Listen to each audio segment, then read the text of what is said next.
Hello everyone, आज हम अपनी क्लास 9th का first chapter the use of coordinates करेंगे। यूज ऑफ कोऑर्डिनेट्स क्या है ये यूज ऑफ कोऑर्डिनेट्स जो है वो क्या है, हमें लोकेट करने में मदद करता है एक एग्जैक्ट लोकेशन। कोऑर्डिनेट क्या करते हैं, एक एग्जैक्ट लोकेशन को लोकेट करने में मदद करते हैं। आपके घर में ओला आ जाती है ना, आप बुक करते हो फोन में और ओला आ जाती है घर पे। वो कैसे आ जाती है? वो इन्हीं कोऑर्डिनेट सिस्टम की वजह से आ जाती है। उसमें जो एड्रेस होता है, आपका घर का जो एड्रेस होता है, वो ये एड्रेस नहीं डला होता, वो एक लोकेशन डली हुई होती है। वो लोकेशन किस फॉर्म में होती है? एक्स और वाई कोऑर्डिनेट में होती है।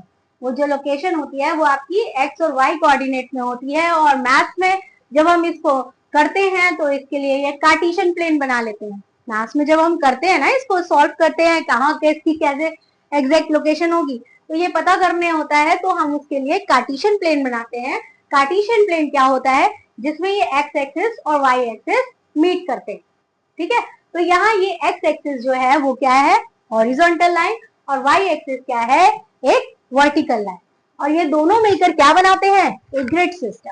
ये दोनों मिलकर क्या बनाते हैं? एक ग्रिड सिस्टम। इसको जब जब ये दो लाइन मिल जाती हैं तो ये 4 पार्ट्स में डिवाइड हो जाती है। जैसे ये लाइन मिल गई तो ये 4 पार्ट्स में डिवाइड हो जाती हैं। तो पहला पार्ट को बोलते हैं first quadrant, second quadrant, third quadrant and fourth quadrant. ये 4 पार्ट्स में डिवाइड हो जाती है।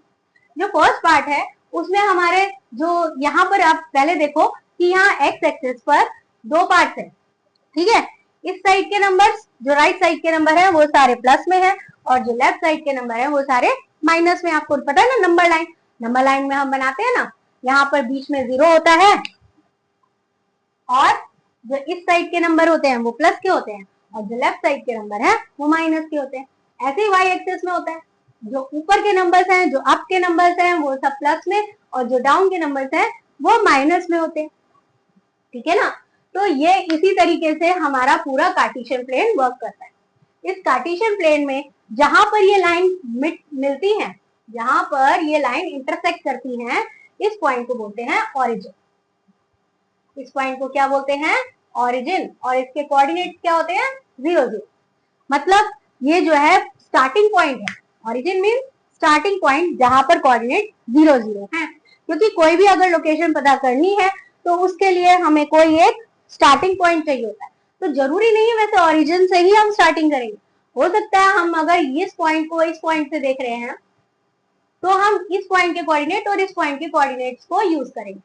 ठीक है, तो यहाँ पर ये ओरिजिन जो है वो क्या होता है? इन दोनों लाइन का इंटरसेक्शन पॉइंट। ठीक है, तो अब अगर मान लो मुझे अपने घर की लोकेशन पता करनी है और मेरा घर यहाँ ए पॉइंट पर है। ठीक है, तो ये ए पॉइंट पर जो है इसके क्या कोऑर्डिनेट्स होंगे, वो कैसे पता चलेंगे? तो पहले हम एक्स एक्सिस देखेंगे। ए पॉइंट एक्स एक्सिस पर कहाँ दिख रहा है आपको? 4 पर। और वाई एक्सिस पर देखूं तो ये कहाँ दिख रहा है हमारे को? 5 पर। थोड़ा सा बोर्ड है इसलिए थोड़ा सा आगे पीछे दिखेगा आपको, लेकिन ये मैंने 4 पर बनाया और ये 5 पर। ठीक है, तो मेरे घर की एग्जैक्ट लोकेशन क्या हो गई? 4,5। अब मान लो ये पॉइंट एक 3 है, यहाँ पर +3 जी पर, ये जी पॉइंट है। अब ये जी पॉइंट के क्या कोऑर्डिनेट होंगे? क्योंकि ये जी तो एक्स एक्सिस पर ही है, ये वाई पर गया ही नहीं, तो इसके कोऑर्डिनेट हो गए 3,0। ठीक है, और ये क्या कहलाएगा? On x axis. ये क्वाड्रेंट में नहीं गया, ये क्वाड्रेंट में गया ही नहीं, तो ये क्या कहलाएगा? On x axis. ऐसे ही ये बी पॉइंट है, इसके कोऑर्डिनेट्स क्या होंगे? पहले हम प्लस वाले देखेंगे। प्लस में देखो ये कहाँ है? 3 या 4 के नीचे, ये हम 4 के नीचे बनाते। ठीक है, तो ये हमारा बी पॉइंट जो है वो कहाँ है? 4, ये -4। ठीक है ना, तो यहाँ पर ये बी पॉइंट कहाँ बना? 4, -4। मतलब यहाँ पर जो फोर्थ क्वाड्रेंट में हमारा पहला नंबर प्लस का होता है और दूसरा नंबर माइनस का होता है। ये आप अपने माइंड में भी रख सकते हो, वरना आप ऐसे अपनी कार्टेशियन प्लेन बनाकर चेक कर सकते हो। ठीक है, ऐसे थर्ड क्वाड्रेंट में कोई अगर पॉइंट है, मान लो यहाँ पर पॉइंट है, तो ये पहला जो है नंबर एक्स का -5 और फिर दूसरा नंबर हमारा -3। ठीक है, जो हमारा y का कोऑर्डिनेट है वो बाद में लिखा जाता है और पहला x का कोऑर्डिनेट लिखा जाता है। ऐसे यहाँ h का पॉइंट है, अब यहाँ h देखो ये भी x एक्सिस पर है, तो इसके कोऑर्डिनेट क्या होंगे, -4, 0। L के कोऑर्डिनेट क्या होंगे, L के कोऑर्डिनेट क्या होंगे, L कहाँ है, -3, 5। ठीक, तो मैंने इस तरीके से आपको सारे तरीके से बता दिया कि किस तरीके से एक वाई एक्सिस का भी करते हैं। देखो एक वाई एक्सिस पर ये पॉइंट है, मान लो ये है आपका m पॉइंट है, ये m पॉइंट के कोऑर्डिनेट क्या होंगे, क्योंकि यहाँ पर x एक्सिस पर तो 0 है, तो x एक्सिस पर 0 हो जाएगा और y एक्सिस का क्या हो जाएगा, 4। समझ में आई। तो जो पॉइंट अगर हमारे 0 है, मान लो अगर y एक्सिस पर 0 है तो इट मींस वो पॉइंट कहां पर है, x एक्सिस पर, और अगर हमारे x एक्सिस पर 0 है तो वो पॉइंट कहां है, y एक्सिस पर। वो क्वाड्रेंट में नहीं है। क्वाड्रेंट में कौन से पॉइंट होते हैं, जिनके दोनों पॉइंट दिए हुए होते हैं। क्लियर। तो हमारा कार्टेशियन प्लेन जो है वो पूरा जो है वो क्वाड्रेंट्स में डिवाइडेड है, फर्स्ट, सेकंड, थर्ड और फोर्थ, और उनमें जो है हमारे को अगर कहीं बीच में पॉइंट है तो उसके हमारे दो कोऑर्डिनेट्स होंगे, एक x का और एक y का। और अगर x और y पर कोई पॉइंट है तो वो हमारा ऑन एक्सिस या ऑन y एक्सिस बताया जाएगा। ठीक है, तो इस तरीके से ये तो आपका इंट्रोडक्शन हो गया, कोऑर्डिनेट क्या है, कोऑर्डिनेट के पॉइंट कैसे लगाते हैं और उनको कैसे एड्रेस किया जाता है, ये तो सब मैंने आपको बता दिया। अब आगे हम इसके रिलेटेड क्वेश्चंस करेंगे। जो हमारे बुक में पहली एक्सरसाइज है वो एक्सरसाइज है केस स्टडी। ठीक है, जो आपके क्वेश्चंस आते हैं ना केस स्टडी के, वो आपको प्रॉब्लम होती थी पहले, तो आपकी बुक में आप केस स्टडी वाले क्वेश्चन डायरेक्ट दे दिए हैं ताकि आपको कुछ थोड़े बहुत समझ में आ जाए और आप फिर आसानी से पेपर में कर सको। पहले क्या होता था, बच्चे केस स्टडी में कंफ्यूज हो जाते थे, उनको समझ नहीं आता था। अब आप केस स्टडी वाले क्वेश्चन यही सॉल्व कर लोगे तो आपके लिए बहुत इजी हो जाएगा। ठीक है ना। तो अब हम फर्स्ट क्वेश्चन करते हैं अपना एक्सरसाइज 1.1 का। अब क्वेश्चन नंबर फर्स्ट देखते हैं एक्सरसाइज 1.1 का। इसमें क्या कह रहा है कि एक रियान है, उसका रूम है जो इन कॉर्नर्स पर है OABC। ठीक है, और उसके जो है एक्स एक्सिस और वाई एक्सिस भी मार्क्ड है, और इसमें फिगर में ये भी बता रखा है कि पॉइंट O जो है ओरिजिन मतलब स्टार्टिंग पॉइंट। ठीक है, तो अब हमारे को इस क्वेश्चन के आंसर्स देने हैं। तो ये एक स्टडी बेस्ड क्वेश्चन है, केस स्टडी बेस्ड क्वेश्चन है जो आपके एग्जाम में आते हैं 4 मार्कर। तो इसी टाइप से क्वेश्चन आएंगे अगर इस चैप्टर से रिलेटेड आए तो। पहला क्वेश्चन आपका क्या कह रहा है कि D1 R1 represent the door of Riyan room. D1 और R1 जो है वो रियान रूम का डोर है, यहां से वो रियान घुसता है, एंट्रेंस होती है। तो ये जो पॉइंट्स है हमारा D1 और R1, ये दोनों पॉइंट्स जो है वो उसके डोर के पॉइंट्स है। तो how far is door from left wall, इस लेफ्ट वॉल से ये डोर कितना दूर है। तो कितना इजी है, कुछ नहीं है, इसमें क्या करना है आपको पॉइंट्स काउंट कर लेने हैं। ठीक है, तो ये कितने पॉइंट्स हैं, 8 पॉइंट। तो ये जो डोर है, door is 8 unit far from the left wall. तो डोर जो है वो लेफ्ट वॉल से 8 यूनिट फार है, सिंपल, कुछ भी नहीं है। नेक्स्ट पूछ रहा है how far is door from the x axis. अब ये डोर तो एक्स एक्सिस पर ही है ना, ये दूर तो है ही नहीं वहां से। तो इसमें पूछा है कि वो कितना फार है एक्स एक्सिस से। बच्चे कंफ्यूज, पर यहाँ पर कंफ्यूज होने की जरूरत नहीं है, ये एक्स एक्सिस पर ही है, फार है ही नहीं वहां से, है ना। तो हम यहाँ पर क्या लिख देंगे, door is on the x axis. Door जो है एक्स एक्सिस पर है, कोई फार नहीं है भाई। What are coordinates of D1। अब अगला क्वेश्चन जो पूछ रहा है what are coordinates of D1। अब यहाँ D1 कहाँ है, ये रहा। तो D1 के कोऑर्डिनेट क्या हुए, ये x का कोऑर्डिनेट तो आपका x का कोऑर्डिनेट तो 8 है, और y में ये कहीं गया ही नहीं। जब ये कहीं गया ही नहीं तो x एक्सिस पर ही है। तो मैंने बताया था जब x एक्सिस पर होता है तो y एक्सिस 0 होता है, y का कोऑर्डिनेट क्या होगा, 0, है ना। तो यहाँ पर हमारे D1 के पॉइंट क्या आ गए, 8,0। अब ये पूछ रहा है if R1 is point 11.5 how wide 11.5, 0 how wide is door.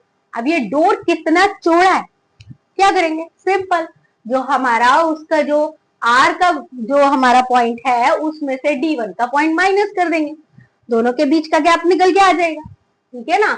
तो आंसर हमारा फर्स्ट पॉइंट, जो थर्ड का फर्स्ट पॉइंट है, यहाँ पे 3 क्वेश्चन है, देखो पहला क्वेश्चन है कि डोर कितना वाइड है, फिर दूसरा क्वेश्चन है आपके हिसाब से कंफर्टेबल है डोर, और तीसरा क्वेश्चन है क्या व्हील चेयर वहां से आ सकती है। तो ये तीनों क्वेश्चन के आंसर हमारे को इसमें देने हैं। तो यहाँ पर फर्स्ट क्वेश्चन का आंसर है कि कितना विड्थ है, ठीक है। तो विड्थ ऑफ डोर कैसे निकालेंगे, कैसे निकालेंगे, माइनस कर देंगे 11.5 में से माइनस कर देंगे 8 को, क्योंकि यहाँ पर जो D1 का जो पॉइंट है वो 8 है और R1 का पॉइंट क्या है 11.5, इन दोनों को माइनस करेंगे। बच्चे क्या गलती करते हैं, मेरे बच्चे सारे स्टूडेंट ऐसे करते हैं गलती, यहाँ 8 लिख देते हैं, नहीं करना, कैसे करना है, होल नंबर को होल नंबर के नीचे लिखना है, यहाँ पॉइंट लगाकर यहाँ 0 लगाना। तो इसको माइनस किया तो ये 5 और 11 में से 8 गए तो 3, तो कितना आ गया हमारा 3.5। यहाँ पर यूनिट लिख सकते हो या फीट लिख सकते हो, कुछ भी लिख सकते हो, क्योंकि डोर की जो विड्थ होती है वो फीट में होती है, तो इसलिए हम फीट लिख देते हैं, ठीक है। अब सेकंड क्वेश्चन पूछ रहा है क्या ये कंफर्टेबल है, हाँ बिल्कुल कंफर्टेबल है, क्योंकि एक जो कॉमन जो डोर्स होते हैं उनकी जो विड्थ होती है वो 3.5 और 4 ही होती है, ठीक है। तो yes it is comfortable, it is comfortable width for the room door। क्या ये रूम डोर के लिए कंफर्टेबल विड्थ है, ये बिल्कुल सही है, क्योंकि वो 4 फीट से ज्यादा नहीं होते। इसके बाद है थर्ड, अगर एक पर्सन व्हील चेयर में वहां से एंटर होना चाहता है तो वो क्या हो सकता है इजिली, यस, क्योंकि व्हील चेयर की विड्थ कितनी होती है, ज्यादा से ज्यादा 2 या 2.5, तो yes he can enter room easily, हाँ वो इजीली एंटर हो सकता है, ठीक है ना। तो क्वेश्चन नंबर फोर्थ का क्या कह रहा है कि B1 और B2, तो कहाँ है B1 और B2, ये रे B1 यहाँ है और B2 यहाँ है। B1 कहाँ है 1.5 पर, है ना, दिखा भी रखा है उसने y एक्सिस पर, और B2 कितना है 4 पर, x एक्सिस पर वो है ही नहीं, y एक्सिस पर है, और वो जो है बाथरूम डोर के एंड से, और हमें बताना है कि बाथरूम डोर जो है नैरोअर है या वाइडर है। नैरोअर मतलब उसका जो है रास्ता है वो कम है उससे जो एंट्रेंस है, या फिर ज्यादा है वाइडर है चौड़ा है। तो यहाँ पर हम क्या करेंगे, सेम इसकी तरह माइनस कर देंगे, तो विड्थ ऑफ, तो आंसर है हमारा width of bathroom door is equal to क्या हो जाएगा 4 माइनस 1.5, सेम वैसे माइनस करना है, यहाँ 4 होल नंबर है तो पॉइंट लगा देंगे 0 लगाएंगे, फिर 1.5 इस तरीके से माइनस करेंगे। बच्चे क्या करते हैं ये 1.5 लिखते हैं, नीचे 4 साइड में लगा देते हैं, ये होल नंबर है और 4 ज्यादा है 1.5 से, तो 10 में से 5 गए 5 और यहाँ बचे 3 में से बन गए 2, तो ये बचा आपका 2.5 की फीट का डोर है ना। अब यहाँ पे पूछ रहा है नेक्स्ट क्वेश्चन, क्या बाथरूम डोर नैरोअर है या वाइडर है, तो क्या है नैरोअर है, क्योंकि वो 3.5 है ये 2.5 है, तो बाथरूम डोर इज नैरोअर, ठीक है, क्लियर। आई थिंक सबको समझ में आ गया होगा, अगर नहीं भी आया तो प्लीज कमेंट करना, मैं दोबारा बता दूंगी, ठीक है ना। और अब आगे करते हैं एक्सरसाइज 1.2 और उसके क्वेश्चन आंसर। अब एक्सरसाइज जो है 1.2 क्वेश्चन नंबर 1 क्या कहता है ग्राफ शीट लो, इस पे मार्क लगाओ एक्स एक्सिस और वाई एक्सिस लगा लिया, फिर ऑरिजिन ले लो, ऑरिजिन ये लगा लिया हमने 0 0 ऑरिजिन लगा लिया, फिर कह रहा है मार्क पॉइंट फ्रॉम -7,0, -7,0 मतलब एक्स एक्सिस पर -7 से आपको स्टार्ट करना है, और 13,0 मतलब एक्स एक्सिस पर ही 13 तक जाना है, कॉमा 0 यहाँ पर क्या मतलब है कि हमें वाई एक्सिस का नहीं है यहाँ पर कोई मतलब, यहाँ पर हमें एक्स एक्सिस के पॉइंट बोल रहा है कि -7 से 13 तक लगा लो, यहाँ पर ये कहना चाह रहे हैं, ठीक है। फिर उसके बाद कह रहा है वाई एक्सिस पर आपको यहाँ पर ये 0 लगाकर आपको कंफ्यूज कर दिया, मतलब ये 0 जो है आपको एक्स एक्सिस की बात करी हुई है, ये 0 जो है एक्स एक्सिस है, आपको क्या पॉइंट लगाने हैं वाई एक्सिस पर, वाई एक्सिस पर आपको 15 तक पॉइंट लगाने हैं माइनस में और 12 तक लगाने हैं आपको प्लस में, ठीक है। लगा लिए, ये हमने अपना एक ग्राफ पेपर तैयार कर लिया जिसमें हमारे को बोला है कि -7 से 13 तक आपको एक्स एक्सिस पर लगाना है और -15 से 12 तक आपको वाई एक्सिस पर लगाना है। लगा लिया। अब यहाँ पर बोल रहा है 1 unit is equal to 1 centimetre, तो जो आंसर देंगे वो हम किस में देंगे, 1 सेंटीमीटर के हिसाब से देंगे। यहाँ पे साफ साफ बोल दिया उसने कि आपको कुछ भी आंसर देना है वो सेंटीमीटर के हिसाब से देना है, ठीक है। Using figure 1.5 answer the given question, अब बोल रहा है कि इस फिगर का यूज करके आंसर देने इन क्वेश्चन, ठीक है। तो पहले बोला place Riyan's rectangular study table with 3 of its feet at the point 8,9, 11,9, 11,7। अब यहाँ पर हमें एक स्टडी टेबल बनानी है, स्टडी टेबल के पॉइंट्स बनाने हैं, इन्हीं पॉइंट्स का यूज करके। तो बताओ आप लोग कैसे बताओगे। देखो 8 पहले है तो 8 एक्सिस पर ये 8 हो गया, ठीक, ये 8 हो गया, ठीक, और 9, ये 9, एक पॉइंट आ गया मेरा यहाँ, ठीक। दूसरा स्टडी टेबल पर दूसरा पॉइंट कहाँ आएगा, 11,9, ये सामने बिल्कुल एग्जैक्ट, ठीक है। थोड़ा सा आगे पीछे मेरा क्योंकि बोर्ड है हो जाएगा, ठीक है। आगे है 11,7, फिर 11,7, ये यहाँ, ठीक है। तो पूछ रहा है where will the fourth foot of the table be. भाई सीधी सी बात है, फोर्थ टेबल कहाँ पर आएगा टेबल का, यहाँ रेक्टेंगुलर बना रहा है, क्योंकि टेबल जो होगी स्टडी टेबल होगी वो रेक्टेंगुलर शेप में होगी, तो वो फोर्थ जो है, नहीं तो अगर आगे पीछे होगा तो क्या होगा, गिर जाएगा ना। तो यहीं पर सेम इसके सामने इसका तीसरा पॉइंट होगा, तो ये तीसरा पॉइंट क्या होगा बताओ, 8,7, ठीक है ना। तो इसके तीसरे पॉइंट के कोऑर्डिनेट क्या होंगे, चौथे पॉइंट के, सॉरी, चौथे पॉइंट के कोऑर्डिनेट क्या होंगे, 8,7। बहुत इजी है, कुछ नहीं है, आपको जो है एक रेक्टेंगुलर स्टडी टेबल है जिसमें 3 पॉइंट्स दिए हुए हैं, चौथा पॉइंट लगा देना है, तो लगा दिया, और लगाने के बाद 8,7। अगर मेरे पास फिगर नहीं होती तो बताओ कैसे करते, अगर एमसीक्यू क्वेश्चन आ जाए, लो मेरे पास फिगर नहीं है, कैसे करोगे, कैसे करोगे। यहाँ पर देखो रेक्टेंगुलर स्टडी टेबल है, यहाँ पर देखो 11, 11 तो है, 9, 9 भी है, 8 और 7 नहीं है, तो लिख दिया 8, 8 जो है एक्स एक्सिस पर और वाई हमारा 7, हो गया ना, इजी हो गया, ठीक है। अगर आपके पास फिगर नहीं है तो भी आप कर सकते हो।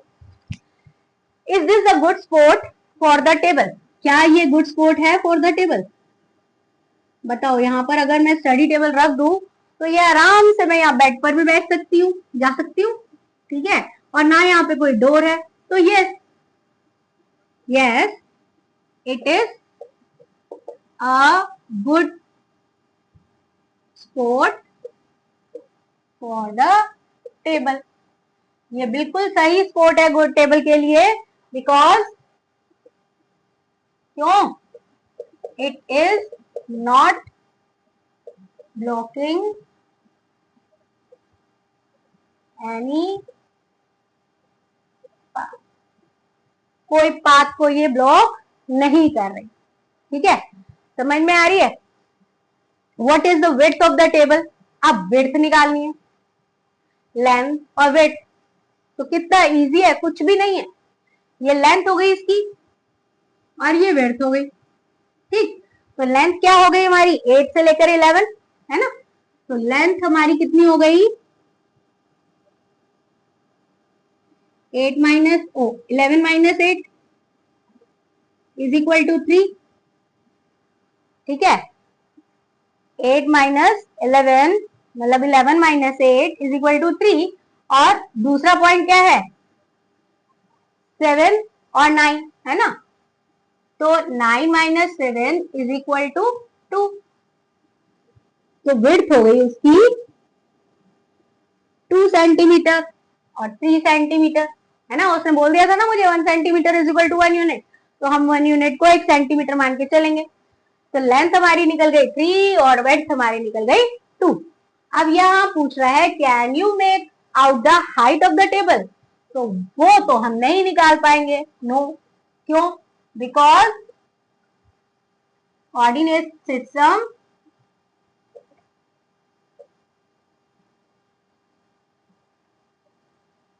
Work on 2D plane. Coordinate system जो है वो 2D प्लेन पर काम करता है, वो 3D मतलब हाइट नहीं बताता। ठीक है, तो यहाँ पर हमारा ये फर्स्ट क्वेश्चन खत्म हो रहा है। अब सेकंड क्वेश्चन करते हैं। तो अब सेकंड पार्ट देख लेते हैं इसी फर्स्ट क्वेश्चन का, मतलब फर्स्ट क्वेश्चन का सेकंड पार्ट कह लो या ये सेकंड क्वेश्चन मान लो, क्योंकि है तो इसी फिगर पर। ठीक है, तो ये फिगर के हिसाब से आपको क्वेश्चन देना है। तो सेकंड क्वेश्चन में क्या बोल रहा है, अगर bathroom door has a hinge at B1। Hinge क्या होती है? हिंज क्या होती है? जो डोर के साइड में लगा होता है ना ऐसे, जिससे डोर खुलता है और बंद होता है, उसे कहते हैं हिंज। ठीक है, तो डोर का हिंज जो है वो B1 पर, तो यहाँ पर डोर का हिंज है, मतलब यहाँ से डोर यहाँ खुलेगा या फिर यहाँ खुलेगा। ठीक है, तो ये जो है बेडरूम में खुल रहा है, वो कह रहा है क्या वो वार्डरोब को हिट करेगा, तो चेक कर लेते हैं वार्डरोब को हिट करेगा कि नहीं करेगा। तो यहाँ से ये कहाँ तक है, B1 से B2 तक। कितना है? B1 से B2 तक। हमने पिछले क्वेश्चन में निकाला था इसकी विड्थ कितनी थी, 2.5। पिछले क्वेश्चन में निकाल लिया था ना हमने, 4 में से माइनस किया था 1.5, तो हमारा विड्थ आ गई थी 2.5। तो हमारी इसकी विड्थ जो है वो 2.5 है, और वार्डरोब हमारी कितनी दूर है, 3 यूनिट, मतलब 3 सेंटीमीटर दूर है। 3 सेंटीमीटर दूर है हमारी वार्डरोब उससे। तो यहाँ पर साफ साफ पता चल रहा है 0.5 का डिफरेंस है हमारे पास। तो कोई बात नहीं, नहीं टकराए। तो आंसर मैंने इसे लिख कर रख दिया, if the door is hinged at B1 and open into bedroom it will sweep an arc radius 2.5 centimetre. तो ये जो है 2.5 का सेंटीमीटर का आर्क बनाएगा, मतलब जब ऐसे खुलेगा, जब ये डोर खुलेगा तो ये ऐसे आर्क बनाएगा, ऐसे खुलेगा, है ना। तो ये आर्क बनाएगा पूरा। जब खुलता है तो वो जो है डोर, वो खुलता है तो वो आर्क बनाता है ना, वो ऐसे ऐसे आर्क बनाएगा, है ना। तो जब खुलेगा यूं खुलेगा, ठीक है, तो वो आर्क बनाएगा जो 2.5 का बनाएगा, तो वो डोर जो है इससे टच नहीं करेगा। ठीक है, तो it will sweep an arc 2.5, तो it will not hit the wardrobe, तो ये वार्डरोब को टच नहीं करेगा। और तो अब वो पूछ रहा है अगला क्वेश्चन कि if the door made wider, अगर मैं डोर को वाइडर बना दूं और चौड़ा कर दूं, अब भैया इतनी क्या बेचैनी है, 2.5 का डोर है और वाइडर क्या करना है। चलो कह रहा है कि बढ़ा दूं, तो क्या सजेशन दोगे भैया उसके लिए, फिर तो वो वार्डरोब से टकरा जाएगा। तो वो क्या सजेशन हो सकती है कि door could be open inward into bathroom, तो फिर तुम ऐसा करो कि भाई डोर को बाथरूम में खोल दो, सीधी सी बात है, हम तो यही सजेशन दे सकते हैं इसको। ऐसे क्वेश्चंस भी आपको आ सकते हैं, तो आपको जरा थोड़ा सा माइंड लगा के करने होंगे। हर टाइम आपको सेम क्वेश्चन नहीं आएगा, तो आपको इसी तरीके से आपको एक तरीका बता दिया गया है कि इस तरीके से आपको आंसर देने हैं, तो आपको समझ में आ गया होगा। अब क्वेश्चन नंबर 3, क्वेश्चन नंबर 3 क्या कह रहा है, क्वेश्चन नंबर 3 इस फिगर का क्या कह रहा है कि अब जो है उसका बाथरूम देखते हैं। चलो जी बाथरूम पे पहुंच जाते हैं, अभी तक तो हम उसका रूम देख रहे थे, अब हम आ जाते हैं रियान के बाथरूम। तो what are the coordinate of 4 corners, अब इस 4 कॉर्नर्स के कोऑर्डिनेट्स पूछ रहा है। तो आपके क्वेश्चन जो है इसी तरीके के आएंगे आपके एग्जाम में। ठीक है, तो कोऑर्डिनेट ऑफ ओ के कोऑर्डिनेट तो हमें पता ही है क्या है, 0,0, है ना। ओ के कोऑर्डिनेट तो हमें पता ही है 0,0, और फिर एफ के कोऑर्डिनेट क्या है, 0,9, 0,9, क्योंकि ये जो है एक्स एक्सिस पर तो 0 है और वाई एक्सिस पर 9 है। ठीक है ना। और आर के कोऑर्डिनेट क्या है, आर किधर है, ये रहा आर, तो -6 तो यहाँ गया एक्स एक्सिस में और r ऊपर जाकर +9 भी हुआ है, ठीक है ना। तो -6 x का है और 9 जो है y का है, ठीक है ना। और इसके बाद है p के कोऑर्डिनेट। p के कोऑर्डिनेट क्या है? p जो है वो यहाँ पर तो -6 x एक्सिस पे तो है, लेकिन y एक्सिस पे गया नहीं ना, तो -6, 0 हो गया। इजी है ना, कुछ भी नहीं है। Right the what is the shape of the showering area. अच्छा, ये शॉरिंग एरिया है, SHWR, SHWR, ये जो शॉरिंग एरिया है इसकी शेप पूछिए, क्या शेप है। देखो दो पैरेलल लाइन है, दो पैरेलल लाइन है तो इट मींस ये कैसा है? ट्रापेजियम। तो इसकी शेप क्या है? ट्रापेजियम, ठीक। और सेकंड क्वेश्चन इसमें क्या पूछा है? अब इसके जो है कोऑर्डिनेट्स भी बता दो, चारों कॉर्नर के बता देते हैं। क्या है? कुछ भी नहीं है। यहाँ पर -6 है, ठीक है, तो x पर तो ये -6 और y में ये कहा गया +6 पे, ठीक है। तो s के जो है हमारे कोऑर्डिनेट्स क्या हो गए? -6 और +6, ठीक। अगर h के कोऑर्डिनेट देखें तो वो क्या है? h में ये किस पर है? -3 पर, ठीक है, और ऊपर +6 पर, ठीक। और w नीचे से देखे तो पहले किस पर है? -2 पर। ये हम अगर स्केल से देखें, ये देखो स्केल से देखो, ये w किस पर है? ये s, देखो किस पर है? 2 पर है ना। तो ये w जो है हमारा क्या हो गया? -2, और यहां पर ये किस पर है? 9 पर, ठीक। इसके बाद हमारा कौन सा कोऑर्डिनेट बताना है? r तो हम ऊपर भी बता चुके हैं, -6, 9, ये तो हमारे ऊपर भी हो चुका है, हो गया डन। कुछ भी नहीं है ना कोऑर्डिनेट्स लगाने, है ना, कुछ भी नहीं है। तो आपके इसी तरह की केस स्टडी आ सकती है, क्योंकि उन्होंने जब आपको क्वेश्चन ही केस स्टडी के दिए हैं, एक्सरसाइज 1 में भी और एक्सरसाइज 2 में भी, तो ये केस स्टडी क्वेश्चन आपके 100% आने के चांसेस है, ठीक है। तो mark of 3 feet and 2 feet space for wash basin and 2 feet and 3 feet space for the toilet। अब यहाँ फीट की बात कर रहे हैं।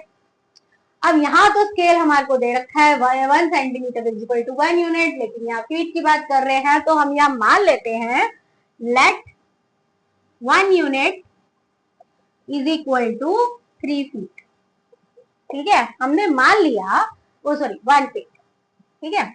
1 यूनिट जो है वो 1 फीट के इक्वल, क्योंकि हमारे को तो यहाँ सेंटीमीटर में दे रखा था ना, तो सेंटीमीटर को अगर मैं फीट में कन्वर्ट करूं तो वो तो बहुत ज्यादा हो जाएगा, है ना। लेकिन यहाँ तो हम नहीं कर सकते बहुत ज्यादा नंबर्स, तो हम इसको 1 unit is equal to 1 feet मानकर चल रहे हैं।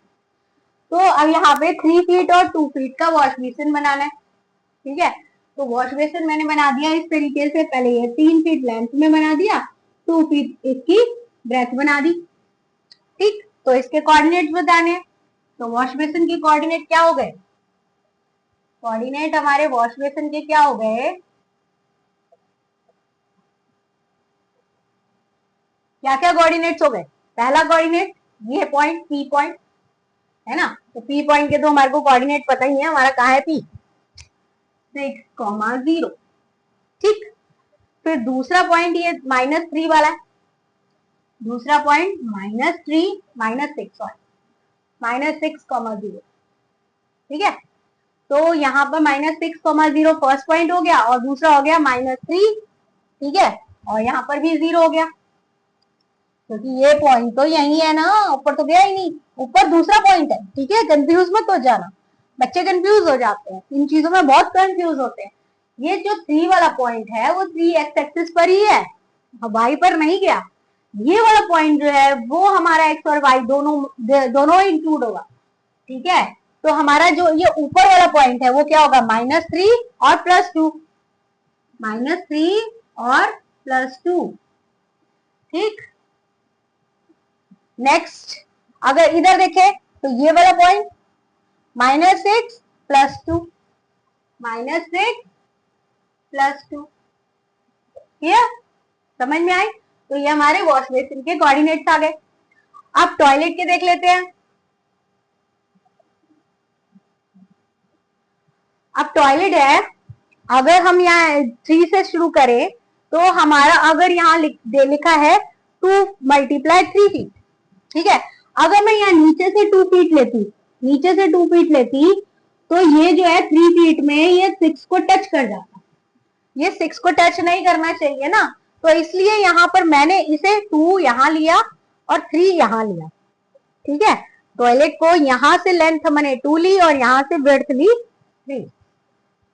तो यहाँ से 2 इसकी लेंथ लिया है, तो ये कितना हो गया?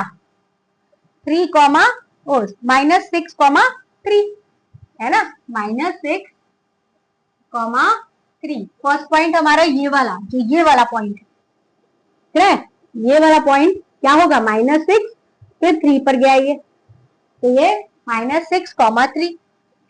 और इस साइड वाला पॉइंट देखें तो ये क्या हो गया हमारा, बता सकते हैं कोई? -3 और +3, दोनों पॉइंट आ रहे हैं ना, तो एक आ गया हमारा -3 और +3, ठीक। फिर इधर वाला पॉइंट देखें तो ये बताओ कितना होगा? -6, 5, -6, 5, ठीक। और अगर इधर से देखें तो ये वाला -3 +5, -3 +5 हो गया। 3 और 5 का डिस्टेंस हो गया ना। हाँ, तो कोऑर्डिनेट्स ऑफ जो है हमारे टॉयलेट के ये आ गए और वॉश बेसिन के ये आ गए। तो यहाँ पर हमारा क्वेश्चन खत्म हो गया। और ऐसे ही क्वेश्चंस आपको एग्जाम में आने वाले हैं, तो इसी तरह के और क्वेश्चंस भी हम ट्राई करेंगे, ठीक है। आगे हम इंपॉर्टेंट क्वेश्चंस लेंगे और उसमें इसी तरह के क्वेश्चन ट्राई करेंगे।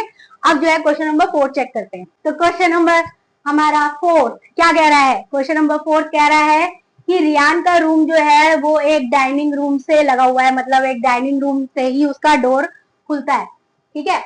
तो यहाँ पर डाइनिंग रूम की जो लेंथ दे रखी है वो 18 फीट दे रखी है, विड्थ दे रखी है 15 फीट, और साथ साथ ये भी बोल रखा है कि लेंथ जो है वो P पॉइंट से A पॉइंट तक है। तो मैंने यहाँ पर जगह नहीं थी, तो मैंने यहाँ पर बना दिया है P पॉइंट से A पॉइंट, ये बना दिया है यहाँ पर, क्योंकि नीचे जगह नहीं थी। तो यहाँ पर डाइनिंग रूम मैंने एक्सटेंड कर दिया, ठीक है। यहाँ पर जगह नहीं थी तो मैंने यहाँ एक्सटेंड कर दिया, ठीक। तो अब मैंने इसका स्केच तो बना दिया था पहले से ही, ये स्केच बन गया है। इन्होंने स्केच बनाने के लिए बोला है, ये मेरा डाइनिंग रूम बन गया, क्योंकि यहाँ जगह नहीं थी मैंने ऊपर बना दिया, ठीक है। तो डाइनिंग रूम मेरा कहाँ बना है? नीचे, मतलब हमारा वाई एक्सेस में माइनस में चला गया। डाइनिंग रूम वाई एक्सेस के माइनस में चला गया। तो अब बोला है कोऑर्डिनेट्स लिखो इसके कॉर्नर के कोऑर्डिनेट। तो हमने कॉर्नर्स बना लिए हैं, ये हमारे कॉर्नर्स। तो कोऑर्डिनेट्स लिखते हैं। हमारा सबसे पहले ए के कोऑर्डिनेट्स क्या है? अब तो सब बच्चों को पता चल गया होगा कैसे लिखना है। पहले ये एक्स एक्सिस पर 12 है, ठीक है, और वाई एक्सिस पर कोई नीचे नहीं गया, ये तो 0 हो गया, ठीक। तो एक्स के कोऑर्डिनेट क्या हो गए? एक्स के कोऑर्डिनेट ये 12 पर है, ठीक है, एक्स एक्सिस में, और वाई एक्सिस में ये कहां पर है? -15।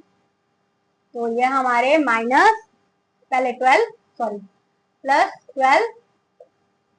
और -15, ठीक। पहले हमारा एक्स एक्सिस लिखते हैं, फिर वाई एक्सिस लिखते हैं, ठीक। और उसके बाद हमारे y के कोऑर्डिनेट क्या कहते हैं जी? -6 और -15, -6 और -15। और p के कोऑर्डिनेट्स क्या कहते हैं? -6, 0, क्योंकि वो ऊपर तो कहीं गया नहीं, नीचे तो कहीं गया नहीं। ये पॉइंट जो है दोनों 0 वाले हैं, और ये वाले जो नीचे गए हैं तो -15 के हो गए। क्लियर? समझ में आए? तो ये तो हो गए हमारे कोऑर्डिनेट्स। अब ये वाला क्वेश्चन जो है वो बहुत ट्रिकी है। इसमें कह रहा है, फोर्थ के क्वेश्चन 2 पार्ट में क्या कह रहा है? एक रेक्टेंगुलर डाइनिंग टेबल बीच में बिठानी है, बीच में, इस जो रूम है उसके बिल्कुल बीच में। पहले तो रूम का सेंटर निकालना पड़ेगा। तो रूम का सेंटर कैसे निकालेंगे? रूम की जो विड्थ है जो फीट है, लेंथ है और विड्थ है, उसका हाफ कर लेते हैं। 18 का हाफ किया तो क्या आया 9 फीट, ठीक। और 15 का हाफ किया तो कितना आया 7.5 फीट, ठीक। तो इसका 9 फीट आ गया और ये 7.5 फीट हो गया हमारा विड्थ में। अब लेंथ में हमारा देखो नंबर सही नहीं है, नंबर जो है वो यहाँ 6 है और यहाँ 12 है, तो ये बीच में तो नहीं है ना, तो हमारा 18 का हाफ 9 आया है, तो मतलब इन नंबर्स में 9 के बाद जो भी नंबर 9 पर जो भी नंबर आएगा वो हाफ होगा। तो यहां से काउंट करेंगे 1 2 3 4 5 6 7 8 9, यहाँ 3 पर हमारा 9 आ रहा है, ठीक। तो इट मीन्स ये सेंटर पॉइंट है एक्स एक्सिस से हमारा रूम का। और 7.5 क्योंकि यहाँ 0 से स्टार्ट है तो यहाँ पर तो सीधा सीधा 7.5 लगा दिया हमने। ये हमारा सेंटर पॉइंट है वाई एक्सिस पर। वाई एक्सिस पर हमारा 7.5 है और जो हमारा बीच का सेंटर पॉइंट है वो 3 जो है वो हमारा लेंथ में, ठीक है, एक्स एक्सिस पर है। तो अब कोऑर्डिनेट्स निकालने हैं। कोऑर्डिनेट्स किसके निकालने हैं हमारे को, टेबल के फीट के। अब टेबल, सबसे बड़ी प्रॉब्लम तो टेबल की है, यहाँ सेंटर तो रूम का तो हमने फटाफट निकाल लिया। अब क्या है, हमारे को टेबल भी जो है उस सेंटर के बीच में रखनी है। टेबल को भी हमें कहाँ रखना है, उस सेंटर के बीच में। ये टेबल हमारी जो है सेंटर के, ये सेंटर की लाइन है, तो टेबल आधी यहाँ जाएगी आधी यहाँ जाएगी, है ना। तो टेबल को भी आधा कर लेते हैं पहले। टेबल की जो लेंथ है और हाइट है, विड्थ है, उसको आधा कर लेते हैं। टेबल की लेंथ को हमने हाफ कर लिया तो कितना आ गया 2.5, और विड्थ को भी हमने हाफ कर लिया, 3 का हाफ 1.5। तो अब क्या करेंगे, टेबल को आधा सेंटर से प्लस कर देंगे, आधा इस साइड माइनस कर देंगे, मतलब इस साइड गई तो वो माइनस, इस साइड गई तो प्लस, ठीक है। तो हम यहाँ क्या करेंगे, पहले जो हमारा सेंटर पॉइंट है 3 में से माइनस कर देंगे सेंटर पॉइंट से, ठीक है, क्योंकि हम सेंटर पॉइंट से आधा पॉइंट इधर रखेंगे टेबल को, आधा पॉइंट इस साइड रखेंगे। तो 3 से हम माइनस कर देंगे उसकी लेंथ 2.5, आधी इस साइड उधर हो जाएगी, तो वो 2.5 पीछे चली जाएगी, तो हमारा 0.5 एक कोऑर्डिनेट आ जाएगा, और एक प्लस कर देंगे 2.5, तो 5.5 एक दूसरा कोऑर्डिनेट आ जाएगा, जो टेबल का आधा पैर जो है वो इस साइड होगा, आधा पैर इस साइड होगा एक्स एक्सिस के, ठीक है ना। तो ये टेबल हमारी जो है वो सेंटर में बैठ जाएगी, एक्स एक्सिस के आगे कोऑर्डिनेट, ठीक। अब वाई एक्सिस के, वाई एक्सिस में जो टेबल है वो कहां पर आएगी, 7.5 के बीच में, ऊपर आधी आधी नीचे। तो 7.5 में से भी हम माइनस कर लेंगे उसकी विड्थ का आधा, 1.5। 7.5 में से 1.5 माइनस किया तो कितना आ गया, 7.5 माइनस 1.5 तो कितना आया, 5 में से 5 गए 0, 7 माइनस 1 गए 6, ये आ गया 6, और 7.5 में प्लस कर दिया 1.5 तो कितना आ गया 9, ठीक। तो ये तो हमारे आगे y के कोऑर्डिनेट, मतलब ये नीचे की तरफ जो है वो 6 और 9 पॉइंट पे जो है उसके पैर होंगे, और जो है x एक्सिस पर उसके पैर किधर होंगे 0.5 और 5.5 पर, ठीक है। तो हमारे कोऑर्डिनेट क्या क्या हो गए, x का हो गया 0.5 और y पर 6, ऐसे ही x का 0.5 और y पर 9, ठीक। ऐसे ही 5.5 एक्सिस पर, x पर जो है उसका एक कोऑर्डिनेट होगा y का 6, और 5.5 एक्सिस पर उसका एक y कोऑर्डिनेट होगा 9।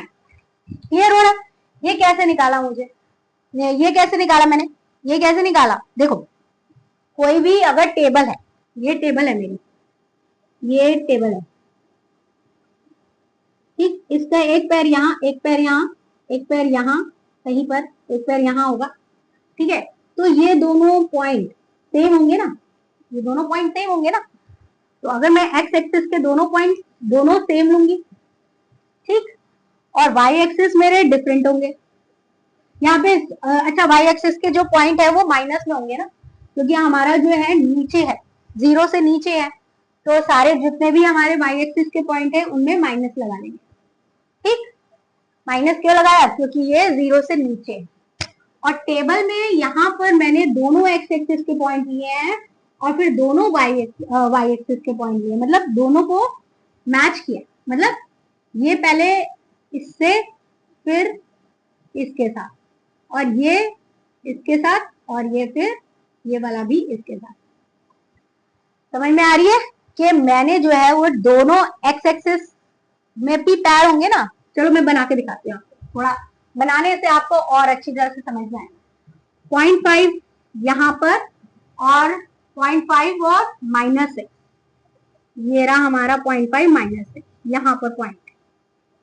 ठीक, टेबल हमेशा रेक्टेंगल में होती है ना, इस वजह से 8.5 9 है ना, -9, ये रहा हमारा -9। ठीक, तो ये देखो, ये रही टेबल की एक टांग ये रही। ठीक, ऐसे ही 5.5 और -6,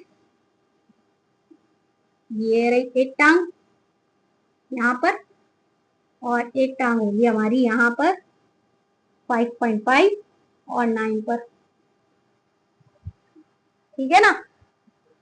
ठीक है, अभी समझ में आया कि हमारी जो दो टांगे हैं वो सेम एक्सेस पर होंगी ना। यहाँ पर ये 0.5 पर दो टांगे होंगी और दो टांगे हमारी 5.5 पर होंगी।